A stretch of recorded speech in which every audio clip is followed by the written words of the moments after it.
This video is brought to you by our amazing supporters over at Patreon. Hey everyone, it's Ben from Board to Bits, and today we're going to be doing a Played to Bits session of No Man's Sky. And in particular, I'm going to be looking at the crafting system of No Man's Sky and how it fits into the systems series I've been talking about, using things like loops and sort of this economy of commodities to create a system that kind of feels cohesive and feels like each part is sort of supporting the other. So let's jump into my current game of No Man's Sky. I'm not too far along in it, but kind of show the examples of what I'm talking about here.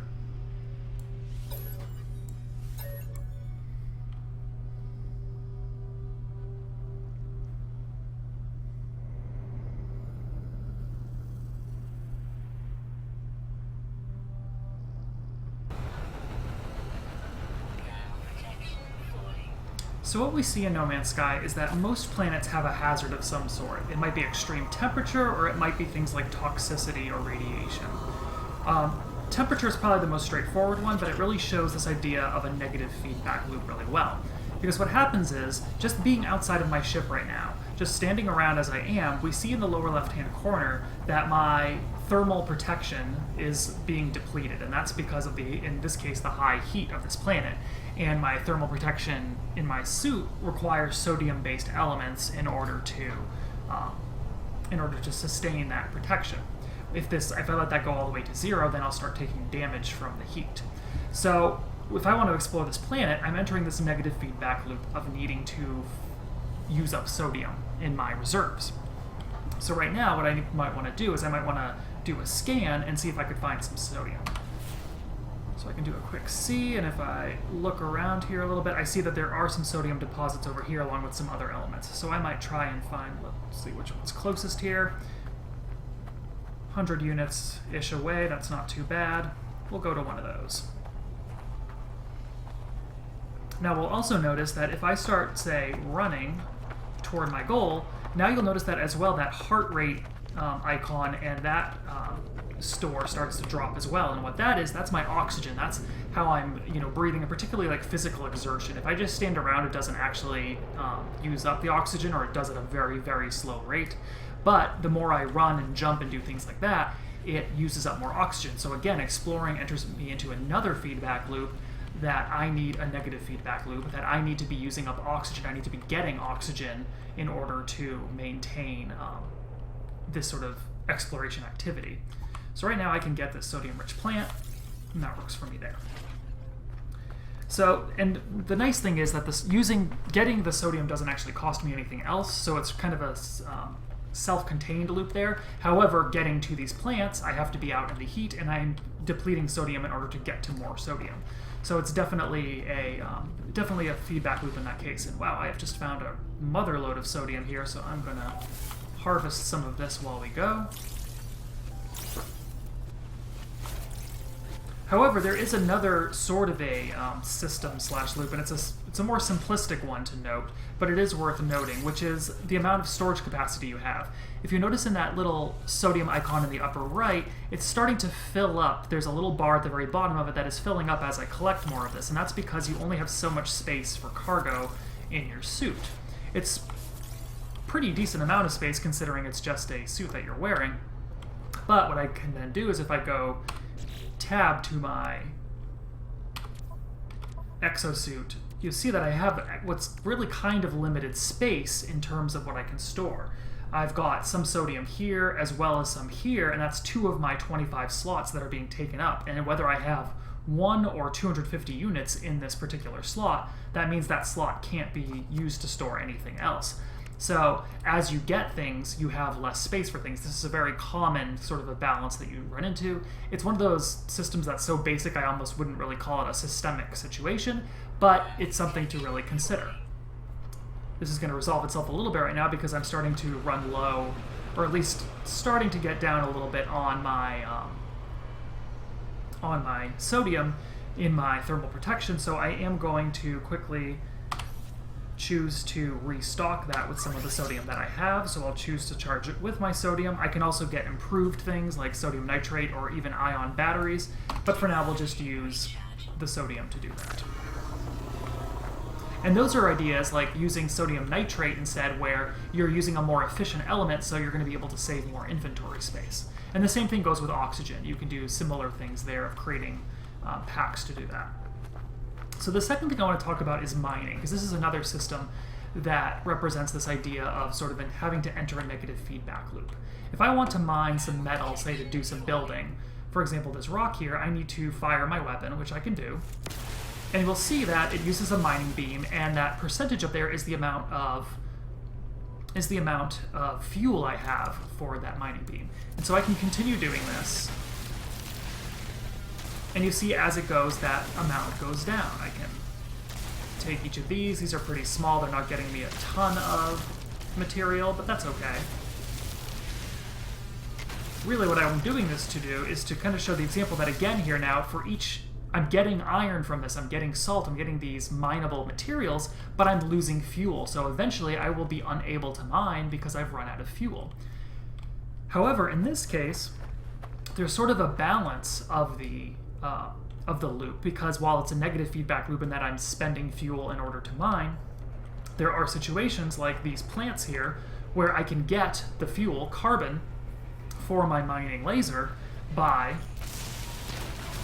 mining these particular plants. So what happens here is now I can mine that fuel, and then I can go to my mining beam and choose to refuel it with the carbon I just mined. So it's sort of a balancing act there of how much time do you spend mining other things versus how much time do you spend mining carbon or improved carbon elements in order to charge your mining laser again. Now with that, I'm actually probably going to head back to my ship. Let me go into my visor mode here, quickly find where my ship is. There we are, back there. Because there's one other thing I did want to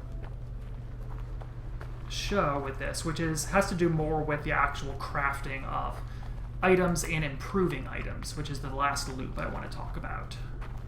So I'm going to quickly kind of travel back to my ship here. Probably fast forward this for you guys.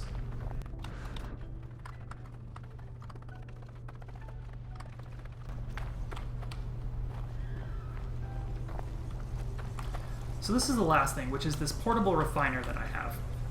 And if I look into it, what I see is that I have an input that I can put in, I have some sort of output I can get. So in this case here, I put some sodium in and got back sodium nitrate, this is pretty much a one-to-one return on investment, except that I am saving a lot of storage space, because what happens is I put 250 sodium in, I get 125 sodium nitrate out, which works the same way. It's doubly efficient, so it's essentially the same amount of fuel, but it's only costing me half of the inventory space, so there's that advantage there.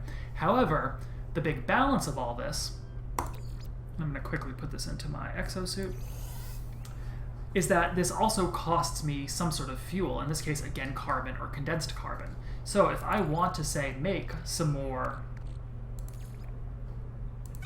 of this sodium nitrate, you'll see I need fuel, so I need to also be spending carbon or condensed carbon or some sort of carbon-based element in order to make this run as well. And so now I can run this, and I'm getting that benefit of extra inventory space out of this, and potentially sodium nitrate might be an ingredient for something specific that I need, but I'm spending carbon in order to do that. So there's sort of this balance of both a positive and negative in the same loop, which is really what gets into that idea of these systems and these loops intermingling with one another to become a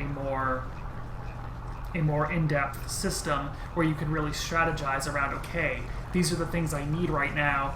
You know, inventory's at a premium, so I need to make more space, so I need to spend some of my carbon. Now, additionally, if space is that much of an issue for you, then burning off some carbon might be also a benefit there. But these are all just kind of considerations you have to make as you are planning what you're going to be using. And in this case right here, we're really just talking about the barest survival elements. We're not even talking about things like what you use to build new components or build buildings, things like that, which just adds additional layers upon this initial layer of these three carbon, oxygen, and sodium, these survival elements of the game.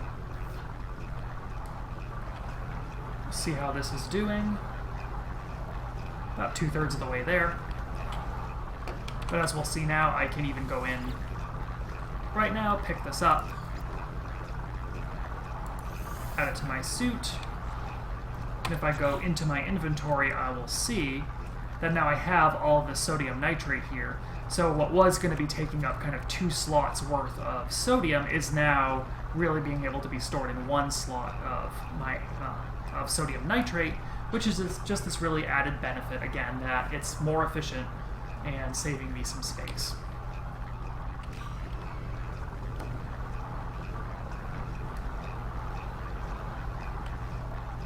So I'm just going to admire the scenery for a quick second here. Haven't, like I say, been on this planet in a little while. It's always kind of nice to see. That's the rest of my refiner. I will quickly grab that, drop it in, take my fuel back as well. Actually, I can just do that by breaking that down after. But yeah, so that's basically what I wanted to talk about here, is this idea. This is just an example of how these systems loop together, how they use both kind of positive feedback loops and negative feedback loops together to create this system that you always need to be managing in this case, because it's kind of constantly affecting you, particularly in the terms of the sodium drain and the oxygen drain as you're exploring, to show just how systems in this one very simple example can work within a game that is obviously much larger and much more expansive. So thanks so much for watching, and I'll see you next time.